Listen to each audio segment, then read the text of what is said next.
background. So hello from me. I'm Milena Deleva, the director of Elizabeth Kostova Foundation. The foundation has been around for 14 years, connecting writing communities from Bulgaria and the Anglosphere, figuratively and literally, and now this last 2 years also virtually.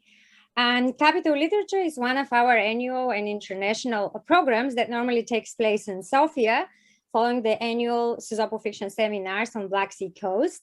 As you probably know, if you already attended some of the previous discussions, the focal theme this year is writers and influences. And here we go. It's a great pleasure to present Dimiter Kenarov, who is going to talk about the Bulgarian dissident author Georgi Markov. Dimiter is quite versatile author himself. First, I got acquainted with the poet, then the translator, followed by the literary journalist, and finally the investigative journalist who was arrested in Belarus while on assignment. And last summer, I got to see him in action during the anti-corruption protest in Sofia when he was arrested literally in between sessions of workshop about writing about nature, which we put together. And you can see he loves nature. That's not a fake virtual background, and I'm sure Mitko can prove it. His non-fiction work has appeared in Esquire, Outside, The Nation, The Atlantic, Foreign Policy, The International, New York Times, the Virginia Quarterly Review, The New Yorker, among many others. He's currently working on biography of the Bulgarian author Georgi Markov, and that is going to be published soon by Grove Atlantic. Our moderator today is Peter Blackstock, who is the deputy publisher of Grove Atlantic. He also switches between genres and edits both fiction and nonfiction, with particular interest in international writers and work in translation. Authors he publishes include Viet Thanh Nguyen, Bernardine Evaristo, Douglas Stewart, Sayaka Murata, Tom Stoppard, and Dimiter Kenarov. Originally from the United Kingdom, Peter studied German and Russian and even some Bulgarian while attending university. He came to Suzopo as a visiting speaker back in 2015. Before I turn it over to Dimiter, just briefly some practicalities. So after the presentation and the moderated conversation, we will open the Q&A for you because we'd love to hear from you. Actually, you can post your questions while the conversation is going on. And if you are watching us via the Facebook live stream but need translation in Bulgarian, please join the Zoom call. Ако ни гледате през Facebook, но имате нужда от превод на български, моля присъединете се към Zoom събитието. Линка ще бъде постнат на Facebook страницата на Фондация Елизабет Костова. Special thanks to the US Embassy in Bulgaria, Sofia Municipality, our interpreter today, again, Elena Alexieva. That being said, Dimiter, the floor is yours. Thank you, Milena. It's a real pleasure to participate in this event. And thank you, Peter, for being here as well. Peter is my editor. And I love your matching shirts, by the way, Milena and Peter. I know we planned that secretly, but we didn't tell you, which is very cruel. But yes. Next time we'll let you in on the joke. I'll put on my yellow shirt next time. But this is a real background. It's true. It's not a virtual one. Here's a little leaf to prove that. I'm currently in Varvara, which is a small village on the Black Sea coast. Yeah, this is the only place where they have good internet connection. So I'm sorry if there's a lot of bird song or cats mewing and caterwauling or dogs barking. But it's gonna be a nice actually sort of soundtrack to this event, I think. So let's get started. Georgi Markov.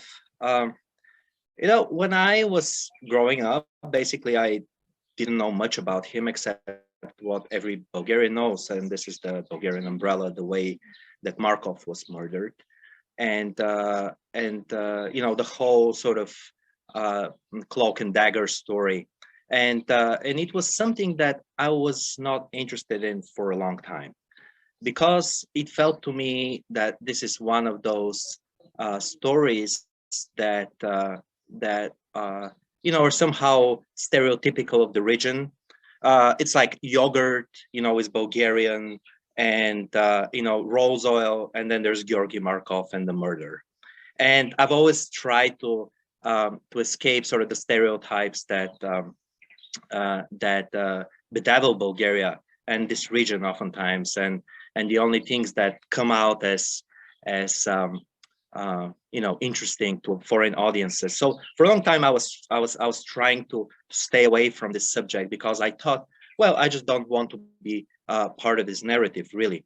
But when I came back from the States in 2011, I started getting more and more interested in my own country, in Bulgaria, in what was going on. And I came across his 2 volumes of his essays, radio essays, called In Absentia Reports about Bulgaria.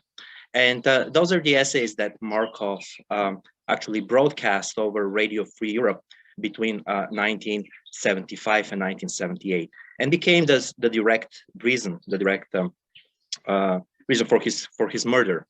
And when I read those 2 volumes, I was completely struck by how accurately and intimately he had managed to describe the whole atmosphere in Bulgaria between the coming of the communist regime in 1944, right at the end of the war, and the time Markov left Bulgaria in 1969. So those reports were really, those essays were really something that created, for me, the most comprehensive panorama of Bulgaria during that period. And Mark, they're small essays, small anecdotes and profiles and political commentary, not very different actually from Dostoevsky's Writer's Diary, which Markov took as sort of a model for these reports. And Dostoevsky, by the way, was one of his favorite writers. And when I read this book, I thought, wow, this is something that, I'm interested in this person. Who was that person? What happened to him? Why do we know only about the murder? Why do we know only about the so-called Bulgarian umbrella? And why don't we know more about this person? And I ended up writing an essay, a big feature for The Nation magazine, and sort of exploring his life and what was happening to him, and the kind of investigation that was going on so many years after his murder. And then it was the widow of Georgi Markov, Annabelle, who contacted me and actually really loved that essay and wanted us to meet. So we did, and we ended up talking and discussing a possible book, and so at one point I just had Georgi Markov's letters and had the archives. His Bulgarian cousin Lyuben Markov had archives as well. And once I started reading his letters, once I started getting to know this person more and more, I really became fascinated, because to me this became a story not about a murder so much, although the murder is part of the story, as much as one person's loneliness, both in Bulgaria and abroad. And that loneliness really struck a personal chord that felt something that I myself had experienced in a way, being sort of a person who couldn't really find my place in Bulgaria and couldn't quite find my place in the United States as well. And so when I came back, I thought that maybe the biggest freedom is not to leave a country, but to be able to come back. And so once I was back in Bulgaria, I started doing more and more research about him, and just finding a way into this book that I started writing. which, as I said, is not so much kind of a cloak and dagger story that the usual journalistic narrative somebody would have written, but is more of a story about a person's psyche, his complexities as a character, his own insecurities, and I thought that was a story that's really fascinating. Now, I want to say just a couple of words about Markov himself. He was born in 1929, while Bulgaria was still a monarchy, and he grew up actually in the 30s in all around the western towns of Bulgaria, where his father, who was a sergeant major, was stationed in the 1930s. And so when at the tail end of the war, just before the communists moved in, his father contracted tuberculosis, and the family had to return to Sofia, where they lived together with the father's parents. And so this was sort of Georgi's return to Sofia, in a sense, coincided with the beginning of the communist regime. And initially his family did not like the communists very much, but you did not have a lot of choice at that time, but to really adapt yourself to what was going on, to the situation. I mean, the longer that communist rule was, the longer that communist rule was, the smaller the hope was for any kind of change, political change. So Markov actually, he studied for chemical engineer. He wasn't a writer initially, but he also contracted tuberculosis, and while in a sanatorium, he started writing stories. And in the 1950s, he started publishing books. Those books, they're like crime stories. By the way, his very first book, which is absolutely fascinating, it's called Cesieva Nosh, Cesium Night. And it begins with a scene of this old professor dying in a hospital, and nobody knows why he's dying. And everybody's trying to look for some kind of cure. And it's exactly like the scene of Georgi Markov's death. I mean, that's sort of, it's almost uncanny sometimes how literature and life merge together. But those books, he wrote crime stories, he wrote science fiction. He tried to sort of adapt himself to the market at the time, to what was modern, what was contemporary. He really was not a person to look back into the past very much. He was always looking for kind of the contemporary music. He was very much into jazz. He was very much into sort of the contemporary literary movements, and so those first books were sort of experiments trying to figure out his genres, and they're not really great. I mean, he himself admitted that they did not hold much literary value, and same was, and then he continued to write sort of more realist stories, but in a kind of a socialist realist vein, which was the sort of de rigueur, the sort of the main genre that was acceptable, the main kind of literature that was acceptable at the time.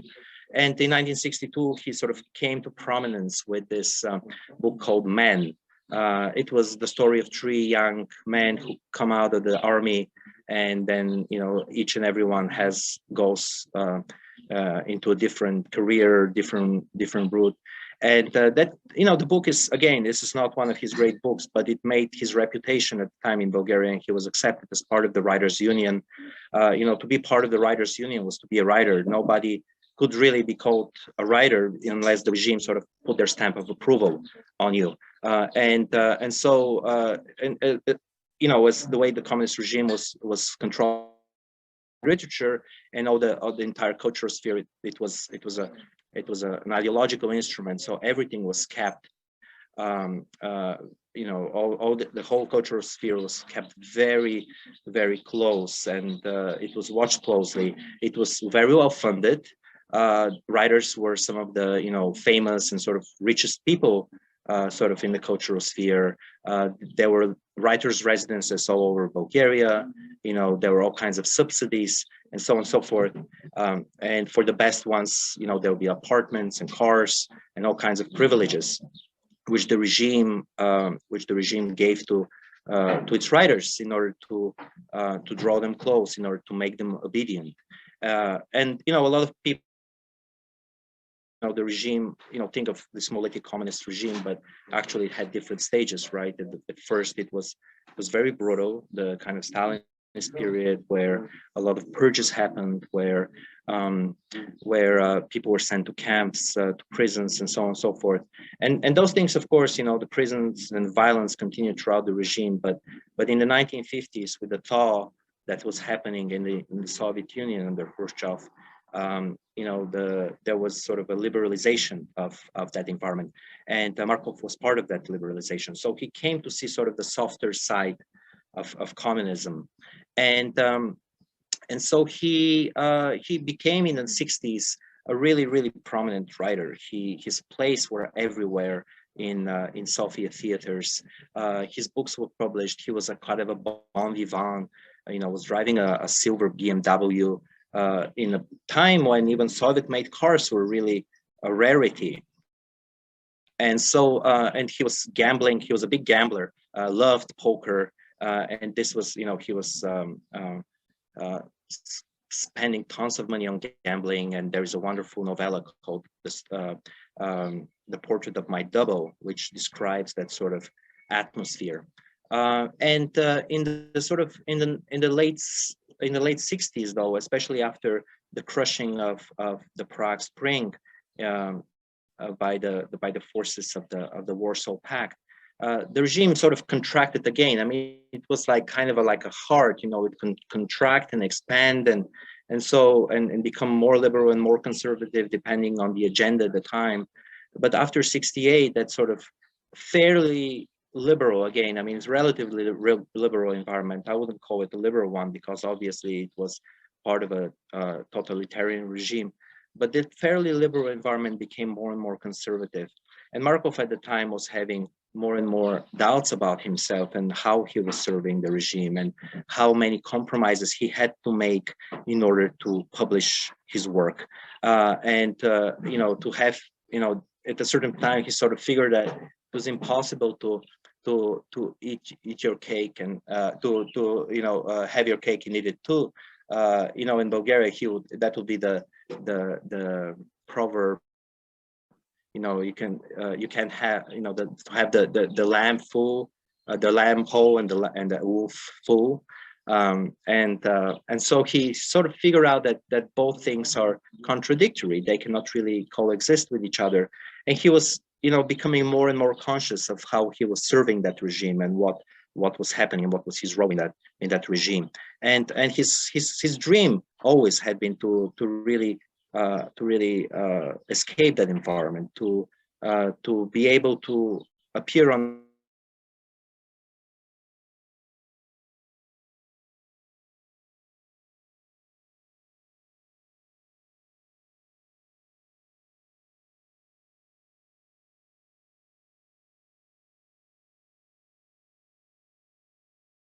this regime and to human freedom was in a sense the sort of the spark that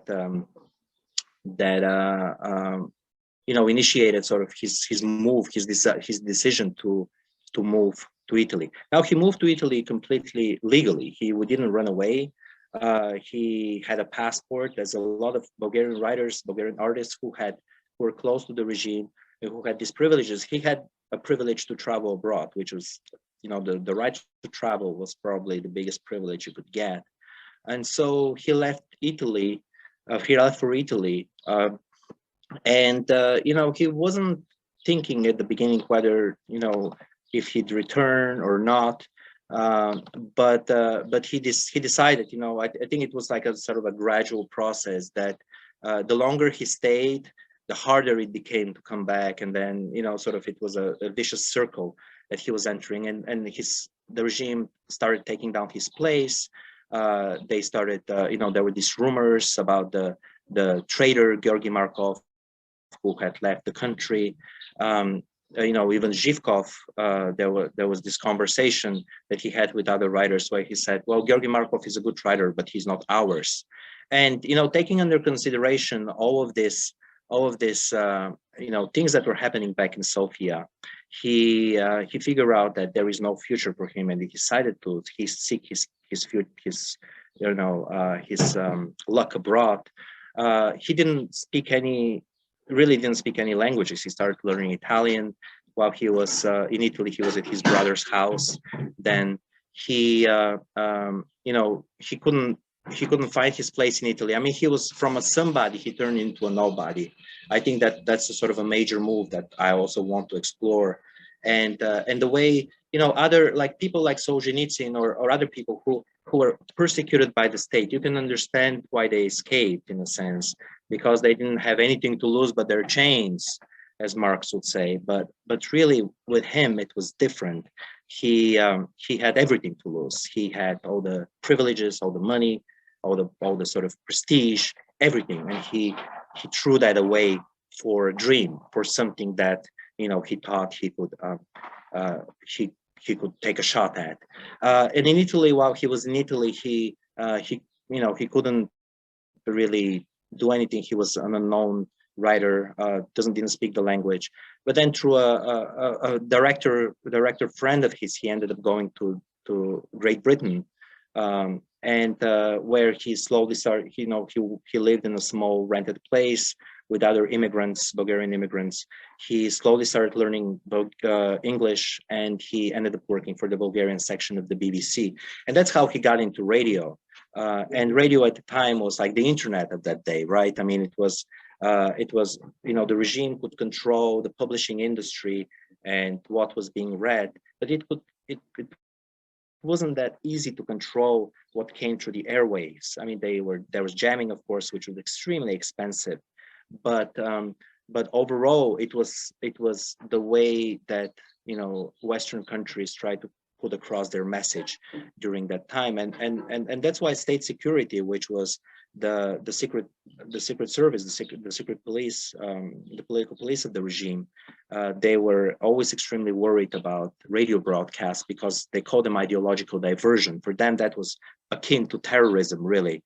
And so they followed all of these broadcasts very closely, and they wrote reports about them. And all people who worked for these radio stations were considered enemies of the people, and basically some of the most dangerous criminals. So Markov ended up working not only for the BBC but for Deutsche Welle, the German broadcaster, which had a Bulgarian section broadcasting in Bulgarian across the Iron Curtain. And same was with Radio Free Europe, where Markov ended up writing his in absentia reports. And so he really became this sort of like big figure in the Bulgarian dissident circles. Bulgaria had never had like an organized dissident movement of that sort, and so Markov became an institution by himself. And so the regime started considering him an extremely dangerous person. There were a lot of reports about him and so on. And finally, they ended up cooking up this crazy scheme to kill him, KGB in the Soviet Union. They did so in 1978 on Waterloo Bridge. But again, to me, the story of Markov is not the murder is part of it. It's what made him famous. It's what made him sort of into a hero in a sense. Death is always like that for heroes. But to me, the struggle to build up a career in Bulgaria first, to throw away everything, to start from scratch, and in extreme loneliness and isolation, to be somebody and then a nobody, and then to be a somebody again. That's the kind of narrative arc I'm interested in, and that's what draws me to that person. I think we could start like a conversation. This is sort of the general story of Markov's life, and I don't want to talk more about that. I think that's sort of sufficient for our audience to sort of understand the kind of person he was. But maybe it would be good to start a conversation with Peter and you know, talk about more that about the sounds approach. great. Yeah, and so thanks so much for that. I mean, that was really fascinating, and you really get a sense of, like, I mean, if you read Dimiter's writing, like, it's as rich and even more rich, if you can imagine, than what he's sort of been describing. I mean, it's just sort of every detail, every aspect of it, you really feel and you really see when you read his work. It's been really fun, kind of reading some early chapters from the Georgi Markov book over the last few months, and you know, it's kind of was occurring to me that, like, you know, you're obviously the ideal person to write this book and to take Markov as a subject, not least because, of course, you understand the period and the context, but you know, because of the reflections on your own, like, writer's psychology and being between these two different worlds. And it's fascinating to kind of imagine, like, a version of Markov born 50 years later. Like, what would he be doing if he were, like, you know, born sort of in the same time around you were? And but yes, it's just it's interesting that, I mean, you talk a lot about, well, maybe we could just start with the idea of the writing.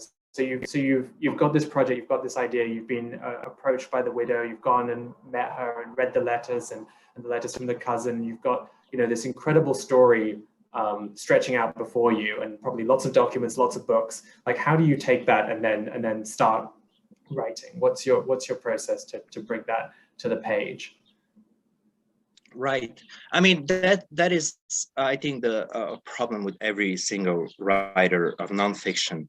The amount of material that's out there. Okay, you know, some nonfiction, you know, there's like a dearth of material. There's a lack of material, and then, you know, that's a problem too. But with Markov, what you know, started happening is that I started accumulating a lot of material because this story has so many different facets. There is, of course, his life in Bulgaria, his early life in Bulgaria, his rise up in the cultural sphere, and then you have, you know, his move to Great Britain, where he by the way started writing these wonderful letters with his, you know, exchanging these letters with his lover at the time, Yana Pipkova, who was the daughter of a famous Bulgarian composer, Ljubomir Pipkov. So these letters are absolutely fascinating, and there are many of them.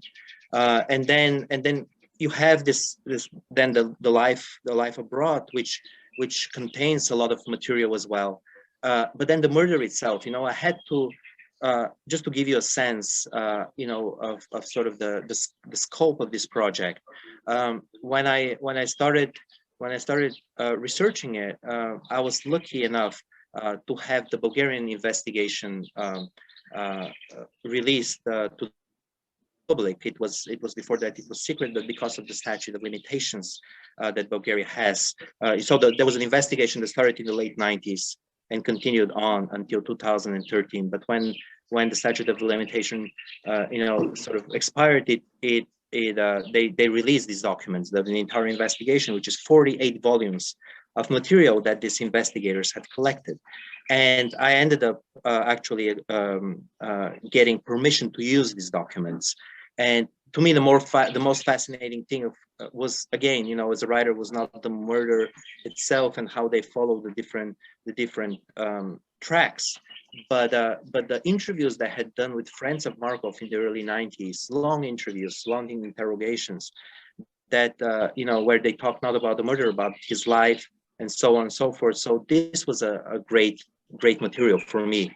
Now the letters also in the archive in London is extremely interesting, but a lot of the letters are handwritten, so you spend hours and hours trying to decipher letters. You know, and I was lucky, as I said, to work with the Bulgarian cousin who had collected for the, you know, at the time almost 25 years, 30 years material that was like newspaper clippings and everything that had appeared, which was an enormous amount of material, videos of people he had recorded who were his friends but are no longer alive, which to me was a great source. So I was taking notes on all of these things and trying to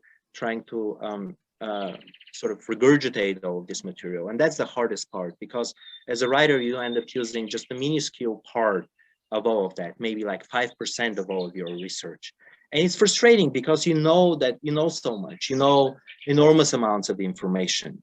But for the narrative to be good and to be captivating for the reader, you have to know exactly which parts to use and how to position yourself. And I think that's sort of half of the writer's craft. It's not so much the writing, but the selection of what you write about. Yes, no, it's, and as you say, there's so much work that goes into the sentence of what they were eating for lunch or whatever it is that kind of just brings the whole thing alive. I mean, you think about like, you know, shooting a period drama or something, and the painting that you've got to like get a replica of that's in shot for like 2 seconds, but without those kind of details, it doesn't come alive. And that's what I think is, you know, you do so amazingly. You just feel that you know exactly what you're writing about, and that you're not using like the liberties of your imagination to do it. It's you're imagining as little as possible. And I mean, maybe you could talk a bit about like Markov's love life. I mean, you mentioned Yana, and there's these wonderful letters, as you said, between him and her, and that's their relationship is in the early chapters of the book, is really intriguing. And she's a very strong character, strong person too. So I'd love to hear a bit more about that. Yeah, well, Markov had 2 marriages in Bulgaria. One was a very early marriage while he was extremely young, 22 years old. And then that marriage gradually fell apart, and he ended up marrying another woman in 1963, and Zdravka Lekova. And they were a good couple, but I think that Markov was also a womanizer at the time. He that was sort of an accepted thing, and you could actually sort of feel it in a lot of his work as well. The kind of attitude that people, him included, had toward women, which was a very patriarchal attitude in a sense. It was men were on top. They controlled those spheres of public life, of cultural life, but that was true, I think, in a lot of cases of other parts in the world as well, including Western Europe. And he started this affair with Yana Pitkova in 1968, a year before he left. And there was sort of a scandal because they were both married. Yana Pitkova was actually married to an extremely famous Bulgarian film director, Rangel Volchanov, at the time. And so they were both married, and they flaunted their love affair in front of everybody in Sofia. So there was a lot of gossip, a lot of admiration too. They were this power couple basically, and so they really felt close to each other, and you could feel that in the letters themselves, because when Markov was abroad, it was actually less than a year that they had dated before he left abroad. And they started exchanging letters almost every single day. And so you could feel, and Markov at one point in his life, at the end of his life, actually, he wrote some of the most beautiful things are the letters I've written to Yana. But he also ended up, these letters are sort of love letters, but also political ruminations and sort of kind of this ruminations about his own career as a writer. And he got her into real trouble with state security at home because he was safely abroad, but Yana was back home, and so she ended up being interrogated by state security constantly. They would intercept their letters and read them. The letters, it's interesting. I would say that the love letters that Markov wrote are the reason that the regime started really sort of following him, and he had this falling with the regime, because in between all the love that he was sort of expressing, there were all these political sort of. It's interesting that moment, because he must have known that he was exposing himself, that those letters were going to get read, and as you say, Yana writes back to him, please don't write about these, just don't write about the things that you're writing about. Just tell me that you love me and you miss me, because she's worried, obviously for him to a certain degree, but she's also worried for herself. So why do you think he did that? Why wasn't he more careful? Well, he was it's an interesting question. You know, he would, whenever she said, please don't write to me about anything but love, and she would actually send these messages to a friend of hers in Italy, so that state security would not be able to intercept this. And so, but he can, you know, and for a while he would stop writing about politics, but then he would continue doing that. I think there was a sense of, you know, personal vanity to a certain extent. He was angry at the regime and what was going on, and I think once you're abroad, you sort of quickly start forgetting what it's like to be at home. You feel this atmosphere of freedom and you want to express your thoughts freely, and you don't want to censor yourself in a sense. But that also, you know, I think he was always a fantasist in a sense. He was never very securely, you know, with his feet on the ground. He always was a dreamer. And I think to a certain extent that prevented him from being a more practical man. But so he didn't write these kind of political thoughts only to Jana. He actually wrote to other people as well. Not many, but there were other letters. But yeah, I think there was a sort of, he was seeing Jana as this person he could open up his soul to, and that included his political views as well.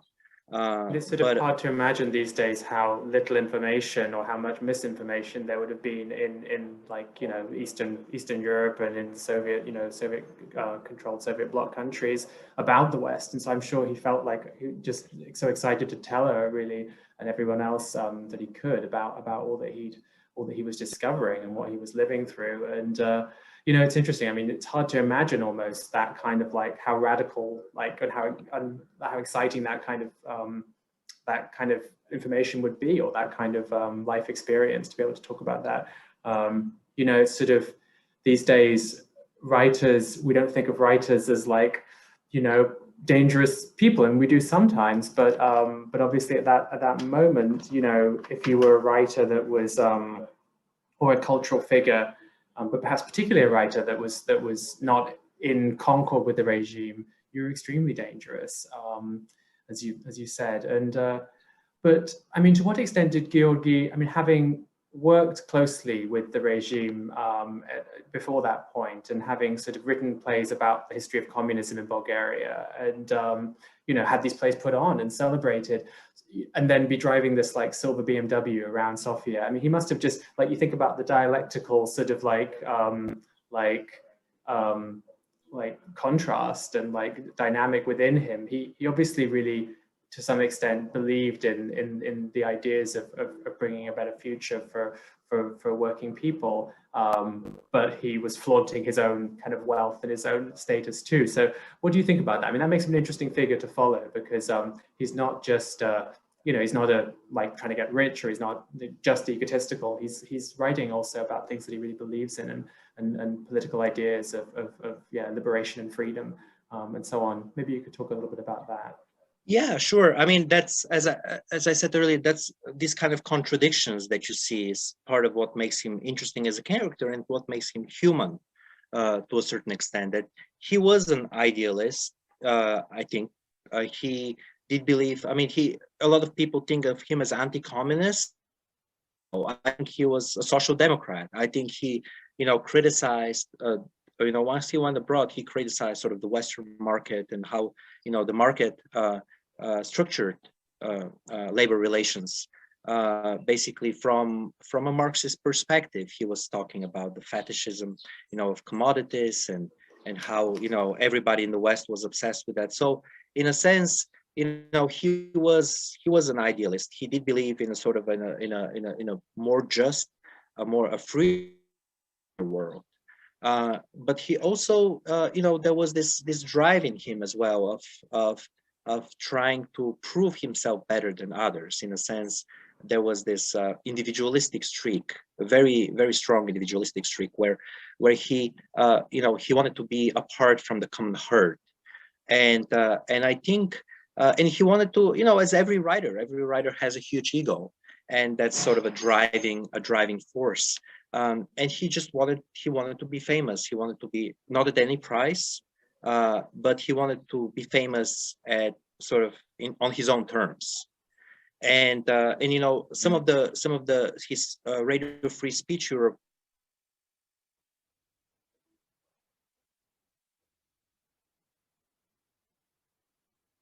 and he started getting threatened.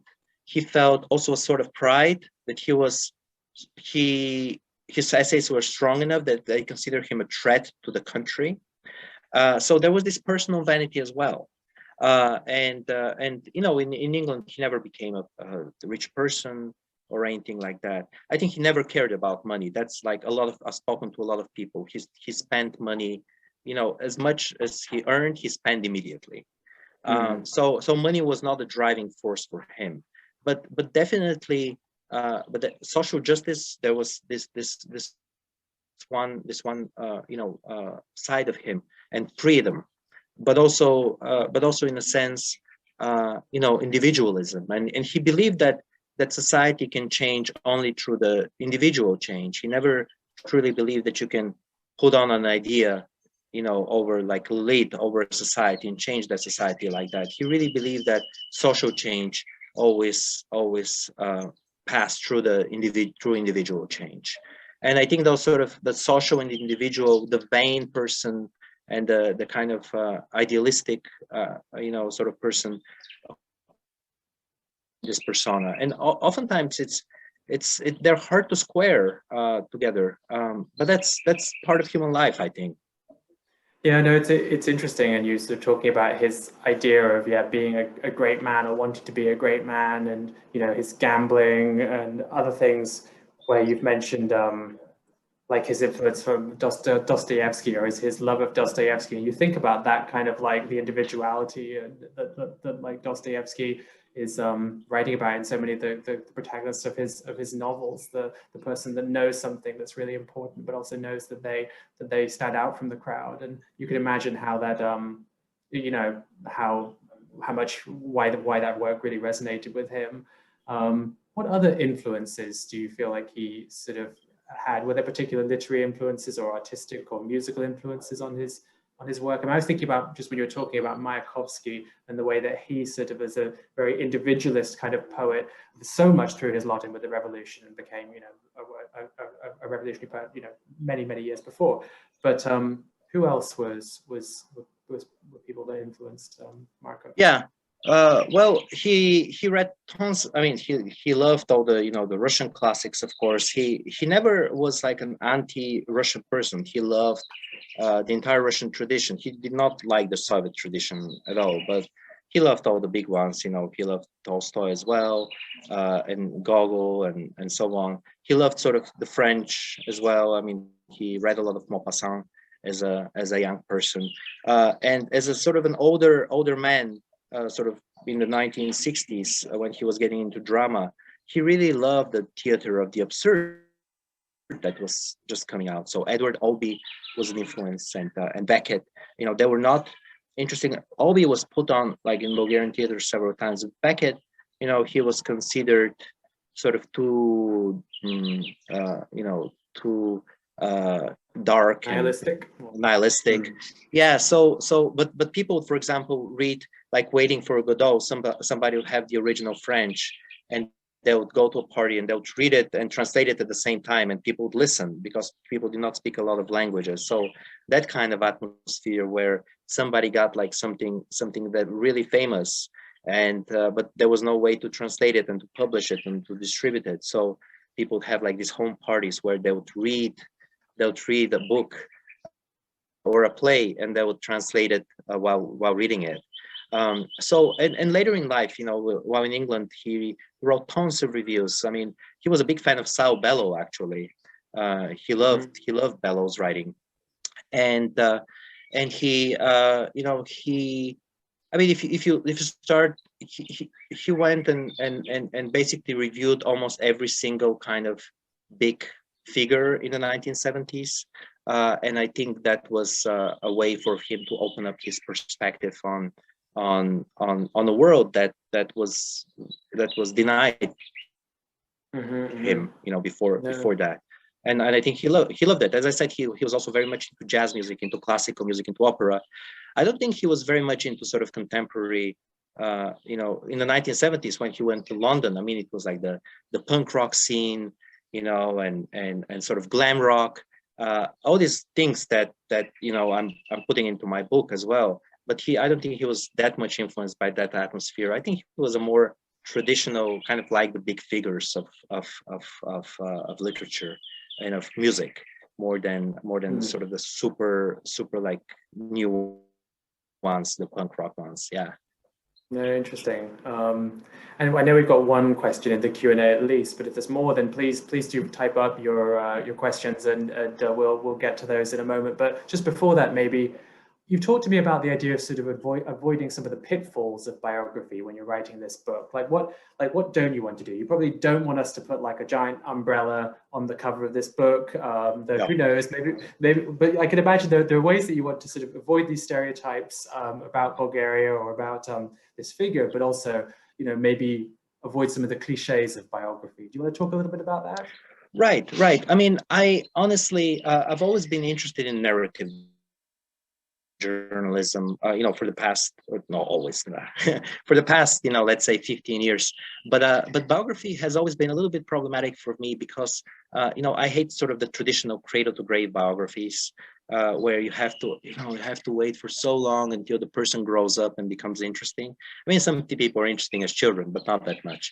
And and so I thought that, you know, a more interesting approach would be actually not, and also this sort of academic quoting constantly of you know, putting in quotes and quotes and quotes, and he said this and he said that and she said that, and I think that sort of boggle. I mean, it's interesting if you're writing again, I'm saying if you're writing an academic biography, I think that's great because it gives you a sense of sort of you know, who said what about this person, what was the context of this person very clearly.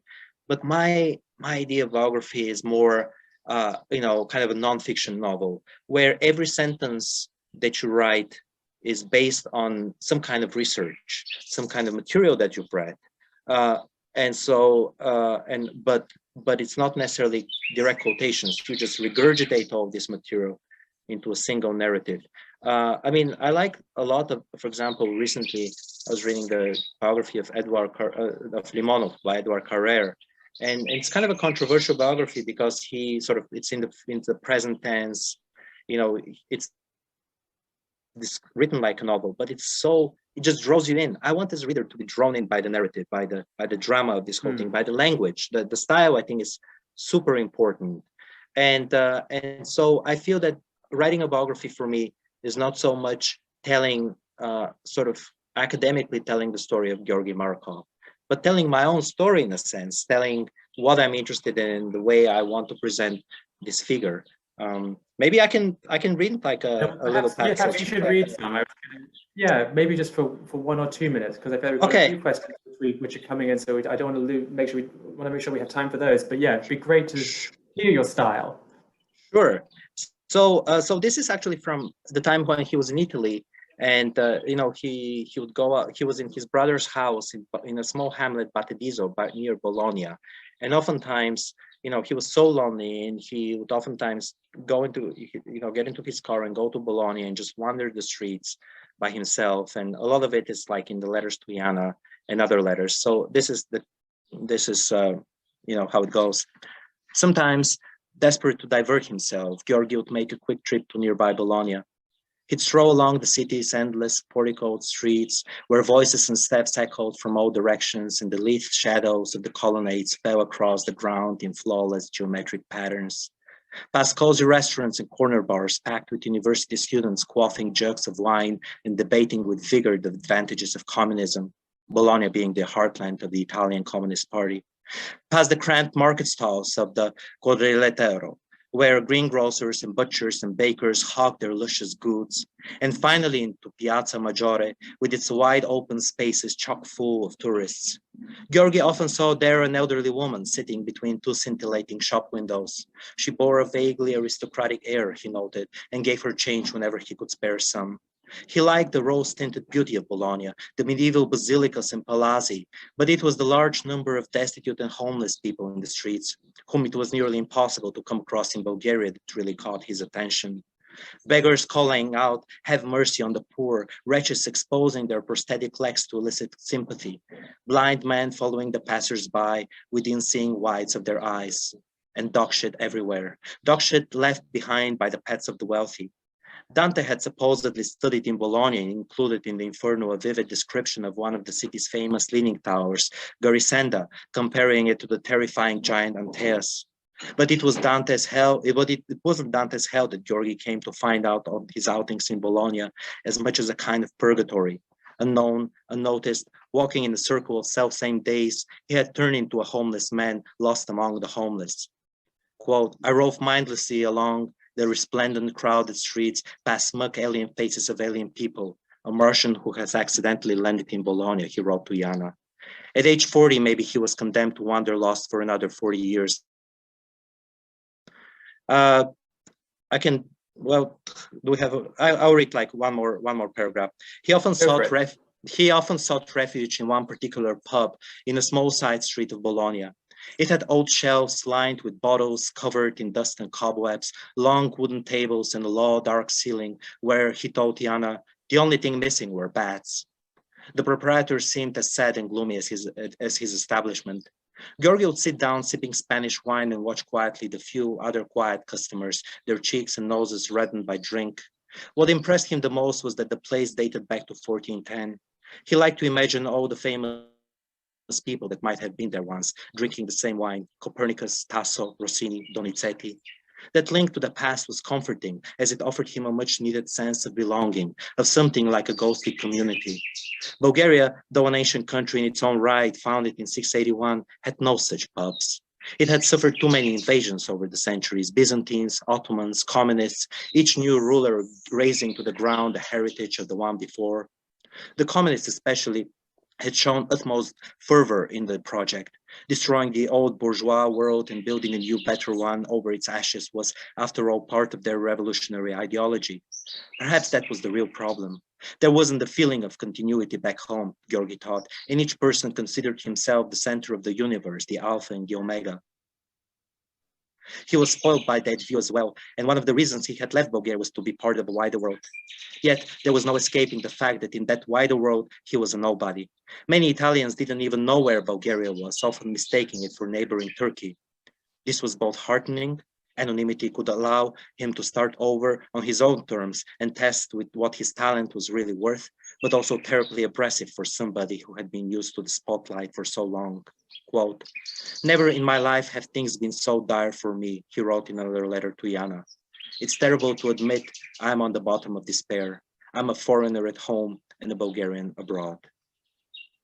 Wow, wonderful. Thanks so much for that. I mean, it really just takes us right to that place and right into his mind, which is just the magic of this kind of nonfiction. So to go to the questions, well, there's one or a couple of questions about Markov's own books and their availability in English. The latest edition is from 40 years ago. Someone says, are there any, is there any possibility of reissues of his work? Do you know of? Well, not really. There was in 1983 came out sort of a selection of his in obscenity reports in English called "The Truth That Killed." It's sort of about 300-page volume. It's out of circulation. It's very difficult to find, only in all bookstores, and basically I've translated a couple of his essays for Plowshares, for various other journals, and the good news is that Angela Rodell, the Bulgarian translator, translated a selection 4 of Markov's best novellas from the late 1960s, which are supposed to come out of Penguin along with my book. So we'll have something by Markov soon. Yes, we're hoping for a joint sort of Markov, like what could we call it? Like a celebration and kind of rediscovery. So that's what we're hoping for with the reissues of those books, or with the issues of those books, that book in English. A question about in England: to what extent did he have friendships with contemporary literary figures in England? Was he accepted? Did he write in English? That's an excellent question, actually. In his early letters, from England. Markov really, he said, I want to forget Bulgarian. I want to be an English language writer. And he was actually even keeping for a while a diary in English. He really wanted to be accepted by the British literary scene. And but unlike Russian emigres who have all the networks of like university networks, public publishers, translators, and so on and so forth, Bulgaria was probably the least known country, along with Albania, in the sort of Soviet sphere of influence. And so it was very difficult for him to even translate his work. So he worked with with various translators, but the translations are not good at all. So he felt this wall of like this linguistic wall that he couldn't really go across. And so he was while in England, he didn't manage actually to meet a lot of famous literary people. He wanted to. I mean, he met some people in the BBC, some writers that he was working with as well. But he never managed to sort of fulfill that dream of meeting sort of the cream, of British literary life at the time. So he remained fairly unknown until his death. No, very interesting.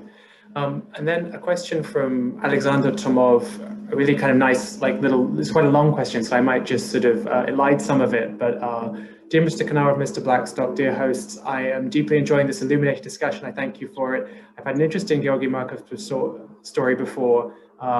It was in the most recent print edition of Markov's In Absentia reports with a preface by Mr. Kenarov that really immersed me into the time period, the writing style, and a very authentic view of life in Bulgaria during the period. My question, I believe Georgi Markov's life in his own zeitgeist is far more fascinating than his assassination, as you've sort of said.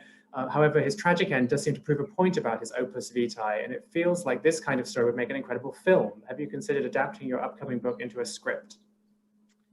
Well, dear producers, please, please read the book. Yes, well, it's true. I mean, I think that makes a great movie, but it could be taken in a lot of different ways. I guess it could be done like a spy movie, like the TV series The Americans or something like that, which has value in its own right. But again, I hope that one day, if any producer is interested in this, they'd be interested in Markov precisely for the reason I was interested in, because of his life and because of his complicated sort of relationship to both the Bulgarian regime and to the reality he found in Great Britain and in London at the time. And so the murder, again, I think it's absolutely indispensable to the story. It's what makes the story, in a sense. But it shouldn't. Again, I don't see this as a movie solely focused on the murder itself.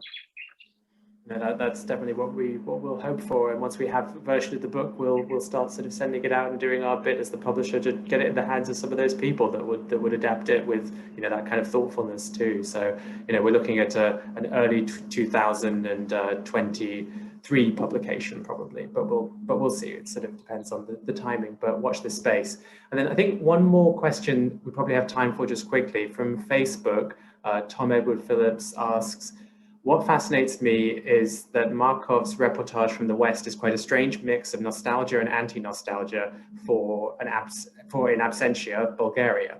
Perhaps an impulse that most of us have for what might have been. Do you want to talk about nostalgia and anti-nostalgia? That's very true. Actually, in the opening of the In Absentia reports, Markov talks about his two impulses.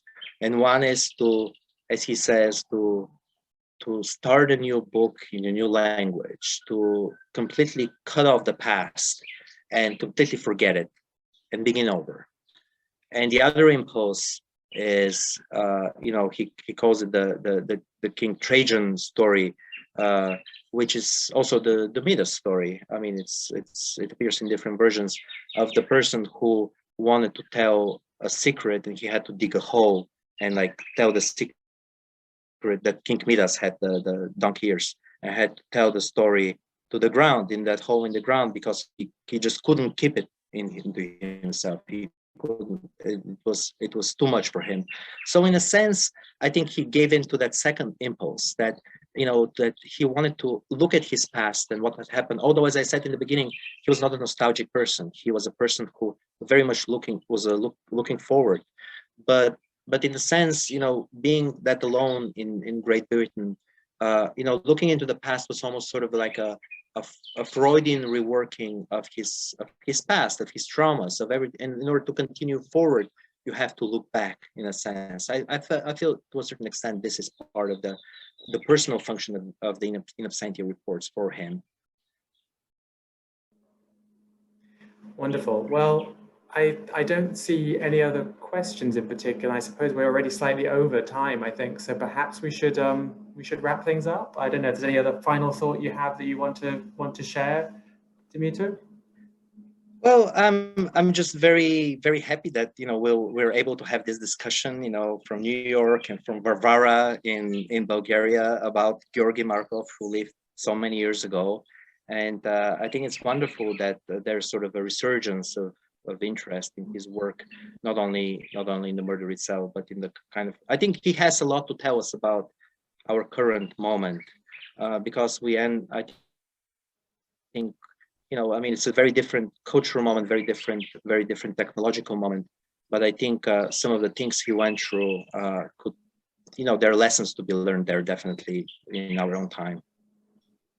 No, definitely. And yeah, it's been really fascinating. And thanks so much, Milena and EKF and Capital Literature, for having us talk about this. And thanks to the birds in Dimiter's background for giving us like a wonderful sort of little background sound. They were listening really carefully too, which is nice. And yeah, I mean, there are more events coming this week, yes, right, Milena? Yes, but first, thank you so much, both of you. And for our guests, be on the lookout for the double celebration.